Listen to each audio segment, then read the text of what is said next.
MIM वाले बोल रहे हैं, ठीक है, जब 2015 में अख्तरुल ईमान साहब यहाँ से इलेक्शन लड़े थे तो उसके बाद एक बात आई थी कि अवैसी हॉस्पिटल खुलेगा, ठीक है। हॉस्पिटल तो आज तक नज़र नहीं आया भाई। सब वोट का ध्रुवीकरण करने के चक्कर में है, ठीक है। अब नहीं बोलना चाहिए। MIM वाला जो जिस तरह का बोल रहा है कि हम ये कर देंगे वो कर देंगे, आसमान से तारा तूर के ला के देंगे, तो ये उनका सोच है।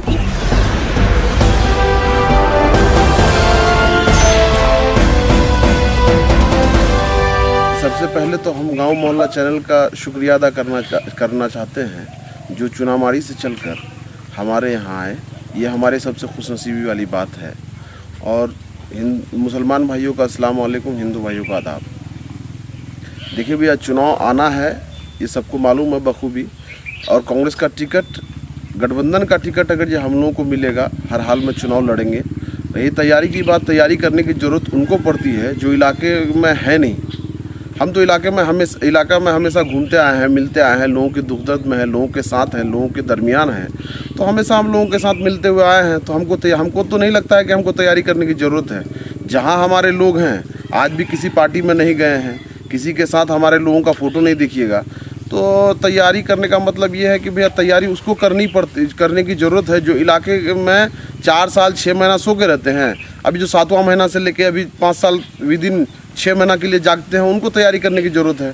और रही बात तैयारी, तो हमको तो नहीं लगता है कि हमको तैयारी करने की ज़रूरत है। चलिए, आप लगातार ये कह रहे हैं, आप बार बार कह रहे हैं कि आपको तैयारी करने की ज़रूरत नहीं है क्योंकि आप अवाम के बीच हैं। हम आपसे जानना चाहेंगे कि अभी 2017 की तरफ फिर जो है साहब सीमांचल बाढ़ की त्रासदी में है। ऐसी सूरत में अपने क्षेत्र के लोगों को, यानी जो फ्लड अफेक्टेड लोग हैं, उनको किस तरह से मदद कर रहे हैं आप? देखिए, जहाँ तक 2017 वाला बाढ़ का जो समस्या है भैया, वो सिर्फ यहीं का पूरे सीमांचल का बदहाली था। सिर्फ कोचाधामन नहीं, पूरे सीमांचल का बदहाली था। और मोटा मोटी उस समय तो हमारे गांव में निजी घर जो हमारा है, हमारा जो मवेशी उवेशी पालते हैं, हमारे यहाँ तो पानी लगा हुआ था। अभी फिर से जो है बाढ़ की स्थिति है ना, तो ऐसे में आपकी तरफ से क्या मदद हो रही है लोगों को? देखिए भैया, मदद करने की वाली बात है तो मदद करने वाला सिर्फ कोचाधामन एक छोटा सा जगह थोड़ी है कि आप 30 पंचायत के लोगों को मदद कर दीजिएगा। हम अगर जिस चुनाव लड़ने की तैयारी में हैं, जिस कगार पे हैं, चुनाव लड़ने के बारे में सोच रहे हैं, तो ये है कि भैया देखिए, एक साथ अगर ये पूरे इलाके में बाढ़ आ जाती है तो आप एक साथ कहीं संभवतः मदद नहीं कर पाइएगा। लेकिन किसी गांव में, एक गांव, 10 गांव, 20 गांव, उस उतने जगह में आता है तो आप टारगेटेबल है कि आप एक टारगेट लेके चलिएगा और लोगों को मदद पहुंचाइएगा। अभी कुछ कर रहे हैं आप लोगों के लिए? जी, कुछ कर रहे हैं लोगों के लिए? बिल्कुल कर रहे हैं भैया। क्या कर रहे हैं? जैसे लोगों से मिलना जुलना, लोगों को जहाँ तक जो ज़रूरियात के लिए आते हैं लोग हमारे पास अपनी ज़रूरियात लेके, भाई हमारे साथ इस तरह का मामला हो गया, तो जो भी हमसे बन पाता है हम वो लोगों के बीच में करते हैं। चलिए सबू भाई, क्योंकि आप कांग्रेस से आते हैं और कोचाधामन में MIM का टिकट पहले से फाइनल है और मौजूदा विधायक जदयू से आते हैं और दोनों की तैयारियां ज़बरदस्त है। ऐसे में अभी तक आपका टिकट फाइनल नहीं हो पाया है। अगर टिकट हो जाता है तो क्या आपको लगता है कि कम वक्त में ये जो लोग हैं इनको मुकाबला दे पाएंगे, आप टक्कर दे पाएंगे? देखिए सर, हमेशा से एक चीज़ देखते हुए आप आए हैं, तैयारी हमेशा से, चाहे मौजूदा विधायक जो मास्टर मुजाहिद साहब हैं, उनकी तैयारी भी आज से नहीं है, उनका तैयारी भी 10 साल से है, ठीक है। अभी मौजूदा जो MIM प्रत्याशी हैं, उनकी तैयारी 6 महीने से है, ठीक है। तैयारी लेके तो जो इलाका में हम एक ही शब्द में बोल दिए, जो इलाके में हैं, जो लोगों से पहले से तैयारी कर रहे हैं, तो तैयारी करने की जो उनको जरूरत होती है, जो क्षेत्र में नए हैं। अगर आपका टिकट कंफर्म होता है तो आपका मुकाबला जदयू के साथ या MIM के साथ? देखिए, हमारा मुकाबला तो वो जनता अवाम तय करेगी, लेकिन अभी जो माहौल आएगा, जो लगता है अभी परिस्थिति जो लगता है, हमारा टक्कर, मान लीजिए कि हमको जी महागठबंधन टिकट देती है, चाहे राजद कांग्रेस जो भी टिकट दे, यहाँ महागठबंधन सर्वे के आधार पर कि हमें टिकट देती है, तो हम तो ये सोचेंगे कि हमारा टक्कर जदयू से होगा। MIM हमेशा रेस में रहता है, लेकिन पीछे में जाके आप 2000। लेकिन MIM का तो ये दावा है कि भाई लोकसभा में 70 लाए थे, इस बार 1 लाख लाएंगे। तो बोलने को तो हम भी बोल सकते हैं भैया कि 1,35,000 हमको आएगा, लेकिन यहाँ सर्वे के आधार पर कि ये पोल होगा तो 1,40,000 के आसपास पोल होगा। हम तो डायरेक्ट बोलते हैं कि 1,35,000 हमको आएगा, तो बोलने में किसी को कुछ थोड़ी लग रहा है, लेकिन अवाम के नज़रिए से उसको देखिएगा ना। तो कहीं ना कहीं आप जदयू को MIM से ज़्यादा मजबूत मानते हैं, लेकिन MIM वालों का दावा है कि भाई जदयू को वोट देने का मतलब बीजेपी को वोट देना, और बीजेपी को वोट देने का मतलब कि CA के जरिए आपको देश से बाहर कर दिया जाएगा। आप क्या सोचते हैं इसको लेकर? देखिए सर, जहाँ तक मेरा मानना है, CAA NPR, ठीक है, इस सब मामलात में, ठीक है, सबसे पहले तो आप ये बोलिए कि जो यहाँ से प्रत्याशी होंगे, ठीक है, वो भी तो मुसलमान होंगे ना। अगर ये हम देश से बाहर जाएंगे तो हमारे जो मौजूदा विधायक हैं वो कहाँ रहेंगे, उनको भी बाहर जाना पड़ेगा। सरकार, देखिए, सरकार में जब तक आपका आदमी है तब तक आपकी बात को मजबूती के साथ रख रहा है। नीतीश कुमार को घुटना टेकवाने में, अभी देखिए कि नीतीश कुमार जी को, जो बिहार के मुख्यमंत्री हैं, उनको मानना पड़ा कि भाई एनपीआर होगा, लेकिन 2010 के बाद के डॉक्यूमेंट पे होगा। इससे पहले जो सुन रहे थे कि एनपीआर ऐसा होगा, वैसा होगा, दिस होगा, डेट होगा, तो सरकार में आपका आदमी था तब ना बोल दिया। जब सरकार में आपका आदमी नहीं रहेगा तो आपकी बात को मजबूती के साथ कौन रखेगा।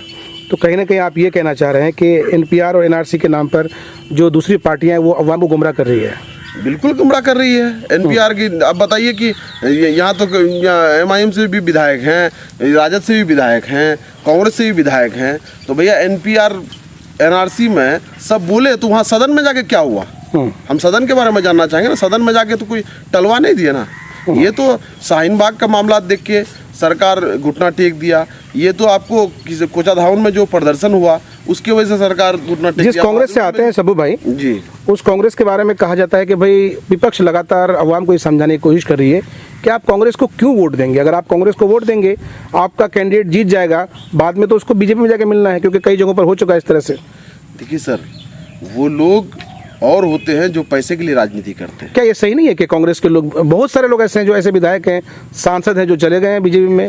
देखिए सर, हम ये नहीं बोलते हैं कि इसका जवाब क्या देंगे आप अवाम को? नहीं, अवाम को देने, देखिए 70 साल से आप हमेशा से ये देखिए, कांग्रेस अगर ये नहीं देता, एक सुई से लेके आज जो भी उपलब्धि है वो कांग्रेस का दिया हुआ है। कोई भी पार्टी बोल दे कि ये हमारा उपलब्धि है तो हम किसी की उपलब्धि को नहीं मानते हैं।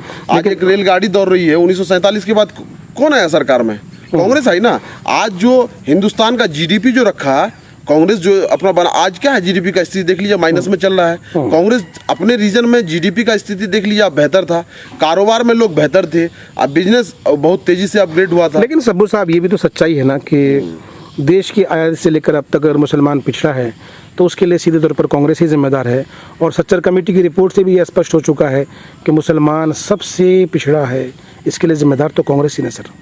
देखिए सर, हम जब से सरकार आई है, ठीक है, तो देखिए मुसलमान जो एक हम लोग समाज है, मुसलमान जो एक हम लोग जाति हैं, मुसलमान जो हम लोगों को एक जात से जोड़ा जाता है, हम लोग तो देखिए संघर्ष तो करना पड़ेगा। 70 साल से स्थिति आप देख रहे हैं, लेकिन अगर ये देखिए यहाँ पे पूरे हिंदुस्तान की आबादी कम से कम आप ये भी मान लीजिए कि 80% में आपको हिंदू भाई हैं, 15 से 17% में हम लोग हैं, पूरे हिंदुस्तान की आबादी बता रहे हैं, ठीक है। तो 15-17% होने के बावजूद भी अगर ये जो स्थिति, जैसे आप बोल लीजिए कि जो स्थिति हमारे हिंदू भाई झेल रहे हैं वो मुसलमान भी झेल रहा है। ऐसा तो नहीं है कि हिंदू भाई के लिए कुछ स्पेशल किया गया है और मुसलमान भाई के लिए कुछ एकदम हम लोगों को अलग से देखा जा रहा है। अच्छा, तो आखिरी सवाल, हम लोगों के यहाँ का नेता का ये होना चाहिए ना कि हम लोगों के लिए कोई आज तक यहाँ से कोचाधामन से हम लोग इतना एमएलए बनाए, कोई हम लोगों के लिए जाके सदन में लड़ाई लड़ने का काम नहीं किया कि सुरजापुरी को आरक्षण मिलना चाहिए। इस बात पे कोई टॉपिक नहीं देगा, इस बात पे कोई छेड़ेगा ही नहीं, ठीक है। सुरजापुरी को आरक्षण आज तक नहीं मिला, ठीक है। हॉस्पिटल है, हॉस्पिटल में डॉक्टर क्यों नहीं, उस बात पे कोई ये नहीं करेगा, ठीक है। रोड है, रोड पे स्थिति खराब हो गई है, उस पर कोई नहीं ये करता है। लेकिन यहाँ पे जब हिंदू मुसलमान, पूर्वा पश्चिमा, ये सब चलता रहेगा। राजनीति में सबको एक ये है कि राजनीति जिसको जैसा भुनाना है वो लोग अपना भुनवा रहे हैं। चलिए, आखिरी सवाल। एमआईएम का दावा है कि आपने जदयू को देखा, बीजेपी को देखा, कांग्रेस को देखा, आपने सबको देखा, एक मौका हमें दिया जाए। आपको लगता है कि अगर एमआईएम के विधायक जीतते हैं तो यहाँ के फलाह और बहबूद के लिए काम होगा, चौतरफी विकास हो पाएगा? क्या संभव है ऐसा? देखिए, एमआईएम वाले बोल रहे हैं, ठीक है, जब 2015 में अख्तरुल ईमान साहब यहाँ से इलेक्शन लड़े थे तो उसके बाद एक बात आई थी कि अवैसी हॉस्पिटल खुलेगा, ठीक है। हॉस्पिटल तो आज तक नज़र नहीं आया भाई। सब वोट का ध्रुवीकरण करने के चक्कर में है, ठीक है। अब नहीं बोलना चाहिए। एमआईएम वाला जो इस तरह का बोल रहा है कि हम ये कर देंगे, वो कर देंगे, आसमान से तारा तोड़ के ला के देंगे, तो ये उनका सोच है, वो बोल सकते हैं, ठीक है। अभी तो मौजूदा अभी आपको एमआईएम का तो किशनगंज में भी जीते हुए हैं कमरुल्लाह साहब। क्या हो गया भाई, क्या कर लिए वो? तो लोग अपना, देखिए, नज़रिया है, अपनी अपने बात को रखने का जमहूरियत है, सबको हक है अपनी बात रखने का। हम तो बिहार में अगली सरकार किसकी बन रही है आपके हिसाब से? देखिए बिहार में गठबंधन की सरकार बनेगी, जो बेहतर रहा तो गठबंधन की सरकार बनेगी। चुनाव अगर जी टिकट अगर जी सर्वे के आधार पे दिया जाए, ठीक है, जिसका क्षेत्र में मांग है वैसे लोगों को टिकट दिया जाएगा तो ऑटो ऑब्वियसली है कि गठबंधन की सरकार। चलिए, आप लोगों को अगर टिकट मिलता है, आप लोग अगर चुनाव में आते हैं, आपका मैनिफेस्टो क्या होगा? किन मुद्दों को ध्यान में रखकर आवाम से वोट मांगेंगे आप? देखिए अवाम को सबसे बड़का यहाँ तो देखिए यहाँ पे जो है शिक्षा, उसके बाद आप देख लीजिए हेल्थ। सबसे पहले यहाँ जो लड़ाई लड़ने की ज़रूरत है ना भैया, सबसे पहले यहाँ लड़ाई लड़ने की ज़रूरत है आपका हॉस्पिटल है, हॉस्पिटल में डॉक्टर नहीं है, पहले ये मुद्दा है। उसके बाद आप देख लीजिए कि स्कूल है, बच्चे भी आते हैं स्कूल में, ठीक है, लेकिन लोगों को शिक्षक नहीं है, ये भी एक मुद्दा रहेगा, ठीक है। उसके बाद लोगों को जागरूक करना भी एक मुद्दा रहेगा। किसान को जो ये है, किसान जो अपना फसल बेचते हैं उनको सही रेट नहीं मिल रहा है, सबसे उस मुद्दे पे भी बात होगी। किसान का हालात तो दिन ब दिन गिरता जा रहा है, अमीर और अमीर होता जा रहा है, गरीब और गरीब होता जा रहा है। ये परिस्थिति पूरे हिंदुस्तान का होते जा रहा है। अब क्या बोलिएगा इसमें।